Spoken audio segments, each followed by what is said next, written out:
বিদ্যালয়ে গণিছে মৃত্যুৰ ক্ষণ। শিক্ষামন্ত্ৰীৰ গৃহ জিলাত 17খন প্ৰাথমিক বিদ্যালয় চলিছে শিক্ষকবিহীনভাৱে। ৰাজ্যৰ প্ৰাথমিক শিক্ষা খণ্ডৰ এক ভয়াৱহ ছবি ফাদিল। ইটোৰ পাছত সিটো চমক, আঁচনিৰ উপৰি আঁচনি। শিক্ষা খণ্ডক লৈ ঘোষণাৰ শেষ নাই। গুণোৎসৱৰ পৰা আৰম্ভ কৰি ইটোৰ পিছত সিটো পদক্ষেপ, কিন্তু বাস্তৱত হৈছে কি শুনিলে আপুনিও হতভম্ব হ'ব। শিক্ষামন্ত্ৰীৰ গৃহ জিলাকে ধৰি সমগ্ৰ ৰাজ্যত এতিয়াও শিক্ষকবিহীনভাৱে চলিছে প্ৰাথমিক বিদ্যালয়।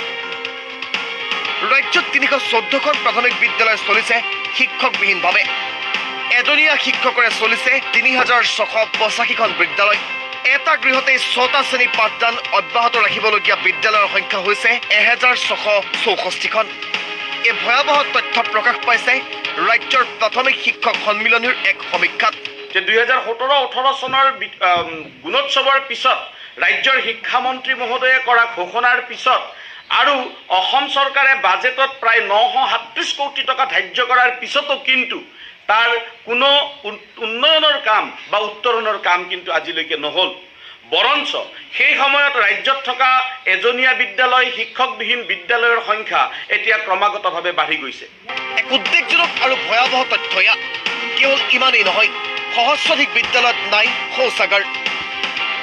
প্ৰায় 10,000ৰো অধিক বিদ্যালয়ত নাই বিদ্যুৎ সংযোগ। আনকি বছৰ বছৰ ধৰি বহুসংখ্যক বিদ্যালয়ত যোগান নাই ডেস্ক বেঞ্চৰ।